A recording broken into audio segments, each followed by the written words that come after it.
All right, training recap for week 19, 4 weeks out from my next competition. I'll have another week of training here at home. Then I'll be in Seattle for a week. Then I'll be home for about 2 weeks before the competition. So really looking forward to it, hoping things go okay. This week was kind of hit or miss. It was good and it was bad in some cases. I think I'm still feeling a lot of that fatigue carry over from the deload week, which didn't really feel like a deload. And I think part of that is my own fault. When I hear deload in my mind, I'm thinking an easy week, like the weights are going to be light, everything's going to move fast, when in reality it was just kind of taking a step back of how hard we've been pushing it. And me underestimating those weights and those feels really threw me for a loop because things were heavier and slower than what I was expecting them to be. But Bryce was good enough to remind me that because we basically tested out the week before that, hitting triples at RPE 9.5, that I should feel tired and it was going to be tough. So I'm a little bit better in that regard. As far as bench goes too, one of the nice things is that we've started to bump up the weights I'm using in each session, which is great. But it's also bad because it means that things aren't going to move as fast as they were, but that's mostly because we weren't really using an accurate gauge of what my 1 rep max is. So now that we've adjusted it, I expect my bench workouts to be a lot more difficult.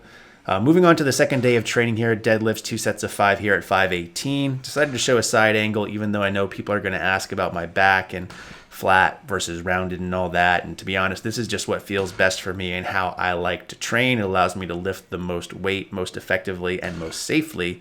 I haven't had any lower back issues in a long, long time. So take that for what you will. Spoto press has also been feeling really good for me, so we pushed the numbers here a bit, and it really makes me wonder that if I were able to get a good arch here, would that make a difference? Because if I could truly arch my back significantly, I'm assuming that would be right around where the Spoto press is, where I'm stopping, and it feels really strong, so I really need to try to maybe up my arch a little bit, or just work on pausing a little bit better and not letting the bar rest on my chest when doing a full competition bench press. Thursday's workout, needed to work up to a single at RPE 7, went with 250, so really wanted to push the numbers here. I really want to squat 600 pounds plus at this next meet if I can.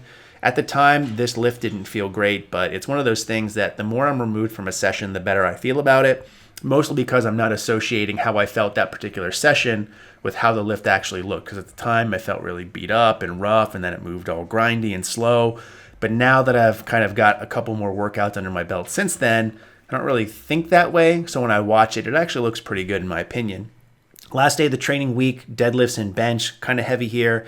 A top double at RPE 7, pushed it here as well. This first rep did not feel great, felt really slow. The second one felt really strong and really smooth, so I'm still confident here that I could have busted out another 3 reps, which is pretty good for me. Finally on bench, definitely overshot this one. I think I underestimated how much my chest would be fatigued this week, and this, which was supposed to be a triple at RPE 9, was definitely more a 9.5 or a 10. But that's just something to take into consideration. Again, I'm glad I'm bumping up the weights anyway, so take the weekend to recover and rest and get back after it next week.